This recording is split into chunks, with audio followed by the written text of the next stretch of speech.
यही है कि मैं यहाँ से चली जाऊँ। मम्मा, मैं रोज आपको मिलने आ जाया करूँगा। तो क्या तुम रोज अपनी माँ के पास ही रहोगे? ऐसा करो, तुम भी अपनी माँ के साथ ही चले जाओ, या फिर मैं ही अपने मैके चली जाती हूँ। मेरी तो जिंदगी खराब हो गई है इस घर में आकर। नहीं बेटी, आप क्यों जाओगी? मैं ही चली जाती हूँ। आप दोनों खुश रहो। बेटी, मैं तो आपको खुश देखना चाहती हूँ। ऐसा कहते हुए मम्मा चिड़िया अपना कुछ सामान उठाकर वहाँ से चली जाती है। रोती हुई मम्मा चिड़िया किक्कर के पुराने पेड़ पर जाती है, जहाँ कभी वो अपने पति के साथ रहा करती थी।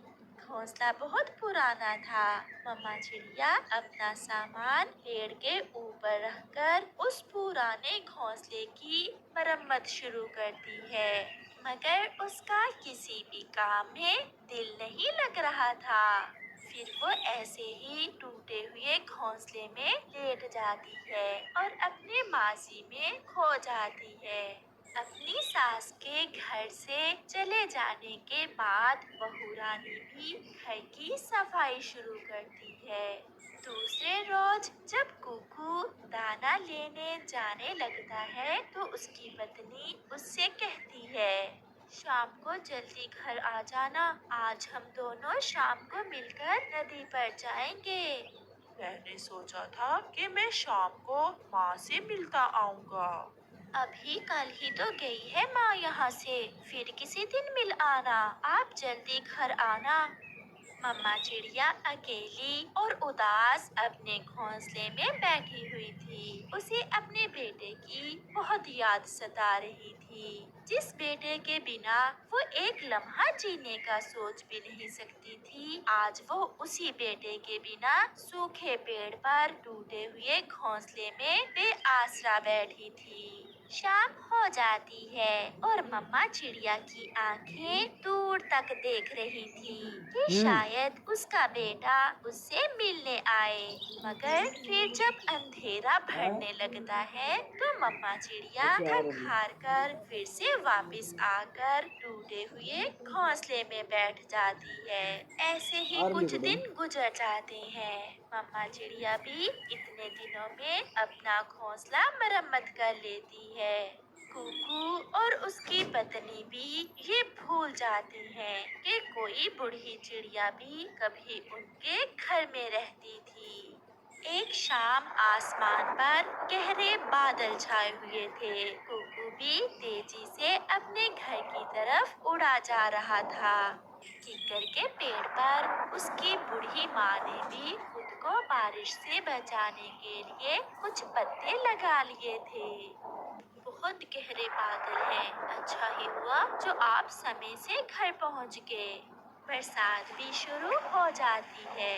बादल गरज रहा था और बिजली आसमान पर चमक रही थी। आज मैंने सासू माँ का पुराना संदूक खोला था। मैंने सोचा शायद कोई काम की चीज मिल जाए, मगर क्या मिला? ये एक टूटी हुई लालटेन, सासू माँ की ऐनक और ये एक डायरी पड़ी थी। ऐसे कहते हुए कुकू की पत्नी अपने पति के लिए खाना लगाती है।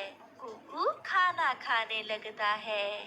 टिक्को के घोंसले में माँ भीग रही होगी। बारिश तेज है। हर समय माँ, हर समय माँ। इससे तो अच्छा है आप माँ के पास ही चले जाओ। मैंने तो बस बात ही की थी। फिर वो दोनों लालटेन जलाकर एक तरफ रख देते हैं और कुकू अपनी मम्मा की डायरी खोलता है और उसे पढ़ने लगता है। आज के दिन मैं बहुत खुश हूँ। आज मैंने एक अंडा दिया है। मैं अपने अंडे की अपनी जान से भी बढ़कर रक्षा करूँगी। ऐसे कुकू डायरी को पढ़ते हुए अपनी मम्मा के माजी में खो जाता है। अगर हमारे अंडे से बेटा निकला तो आप उसका क्या नाम रखेंगे? मैं अपने बेटे का नाम कुकू रखूंगा। मुझे कुकू नाम बहुत पसंद है। आप अंडे का ध्यान रखें और मैं अपने कुकू के लिए नरम नरम फल लेकर आता हूँ। अंदर आके सुत रहे हैं बादल गुडो। की गरज के अंदर आके साथ ही तेज हवा का एक झोंका आता है और लालटेन बुझ जाती है। कुकू उठकर लालटेन फिर से जलाता है और अपनी मम्मा की डायरी का अगला वर्क पलटता है। मगर वो शाम मेरे लिए बहुत दुख की शाम थी, जब कबूतर ने मुझे आकर बताया कि मेरी दुनिया उजड़ चुकी है। मेरे कुकू के पापा को किसी जालिम ने मार दिया था। मेरे कुकू के पापा को किसी जालिम ने अंडे से बाहर आने से पहले ही मार दिया था।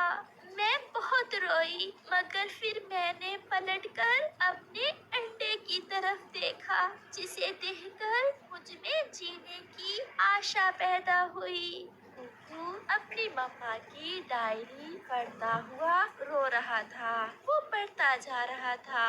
वो फिर से दूसरा वर्क पलटता है। आज मेरे अंडे से मेरा छोटा सा बेटा बाहर आ गया था, जिसका नाम मैंने कुकू ही रखा। वो दिखने में बहुत सुंदर था।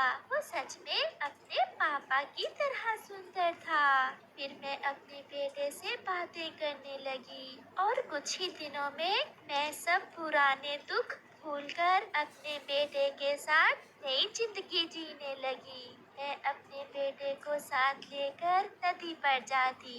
मैं अपने बेटे को अपनी चोंच से दाना खिलाती।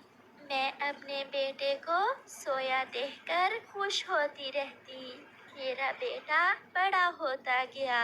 मैंने अपने बेटे के लिए नया घर भी बना लिया था, मगर अब मुझे एक ही चिंता थी कि मैं अपने जीते जी अपने बेटे की शादी कर दूं, क्योंकि अब मेरी सेहत भी कुछ ठीक ना थी। कुकू की आंखों से आंसू गिर गिर कर उसकी मम्मा की डायरी के वर्क भीग चुके थे।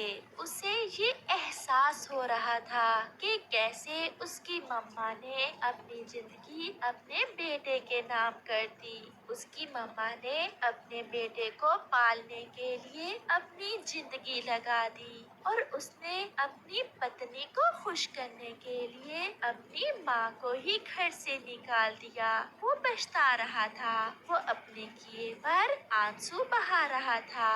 बाहर खिड़की से तेज बारिश देखकर उसे फिर से माँ का ख्याल आता है और वो अपनी पत्नी को सोता हुआ छोड़कर अपने घोंसले से निकलता है। वो तेज, बहुत तेज उड़ रहा था। जल्द ही वो कीकर के सूखे पेड़ पर घोंसले के पास पहुंच जाता है। मम्मा, मेरी मम्मा, मैं आ गया हूँ। मैंने आपकी डायरी पढ़ी और मुझे पता चला कि मम्मा, आपने अपनी जिंदगी में कितने दुख सहे हैं। मैं सब भूल गया था। माँ, मुझे माफ कर दो। वो रोता हुआ ऐसे बोले जा रहा था, मगर उसकी मम्मा तो अपनी आंखें बंद करके लेटी हुई थी। वो कुछ बोल ना रही थी। कुकू अपनी मम्मा को हिलाता है, मगर वो घोंसले से नीचे गिर जाती है, क्योंकि उसकी मम्मा तो शाम के बाद बारिश शुरू होने से पहले ही मर चुकी थी। कुकू अपनी मम्मा के पास बैठकर रो रहा था और अपने किए पर पछता रहा था, मगर अब उसकी मम्मा कब लौट कर आने वाली थी, क्योंकि अब समय गुजर चुका था और गुजरा समय कभी लौट कर नहीं आता। प्यारे दोस्तों, माँ बाप अपने बच्चों को बहुत मुश्किल से पालते हैं, बहुत उम्मीदें लगाते हैं मम्मा पापा अपने बच्चों से।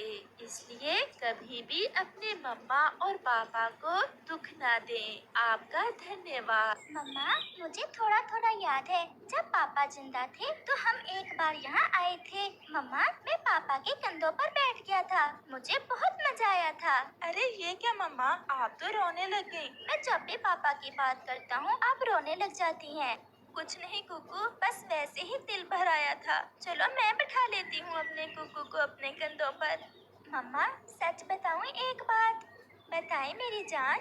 मम्मा कंधों पर तो पापा के बैठने में ही मजा आता था। पापा तो मुझसे खेला भी करते थे।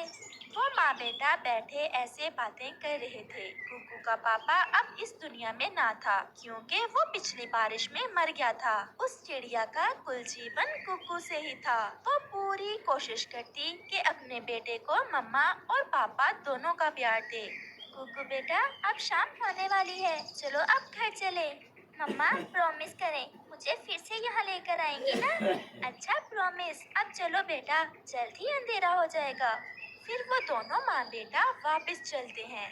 कुकू अपनी मम्मा के पीछे पीछे उड़ रहा था, क्योंकि वो अभी इतना बड़ा नहीं था और उसे जंगल की दिशा का अच्छे से नहीं पता था। वो अभी थोड़ा ही आगे गए थे कि हवा शुरू हो जाती है। पहले तो हवा इतनी तेज ना थी, फिर अचानक से हवा तेज तूफान में बदल जाती है। वो झोंका तो न जाने कहां से आया था। वो पल भर में कुकू को उड़ाते हुए दूर ले जाता है।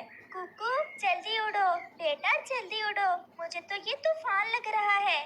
परंतु कुकू कहाँ था? वो चिड़िया तो लुट चुकी थी। उसका कुकू तो हवा से दूर उड़ गया था।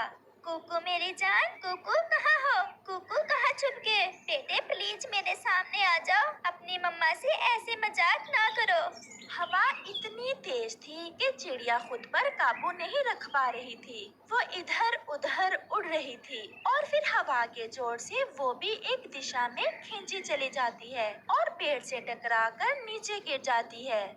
वो बेहोश हो जाती है। रात भी हो जाती है। वो चिड़िया तो ऐसे पड़ी थी जैसे मर गई हो।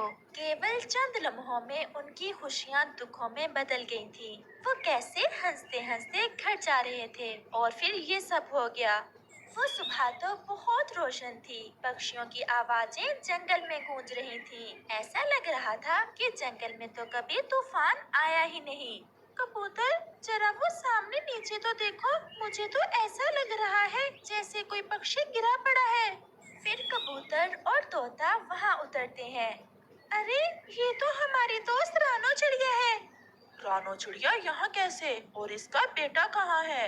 रानो चिड़िया उठो, उठो रानो चिड़िया, होश करो। फिर वो चिड़िया थोड़ी सी आंखें खोलती है। मेरा बेटा तेज हवा में कहीं खो गया है। मेरा बेटा खो गया है। तोते और कबूतर ना जाने मेरा बेटा कहाँ चला गया है। रात को तूफान तो था भी बहुत तेज। आप क्यों निकले इतने तेज तूफान में घर से? अब आप चले, हम आपको आपके घर छोड़ाते हैं। ऐसे कबूतर और तोता चिड़िया को उठाते हैं और उसके घर जाते हैं।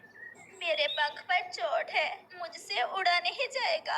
आप जाएं और मेरे कुकू को कहीं देखें। ना जाने मेरा बेटा कहाँ चला गया, किस हाल में होगा मेरा कुकू। वो चिड़िया ऐसे रो रही थी।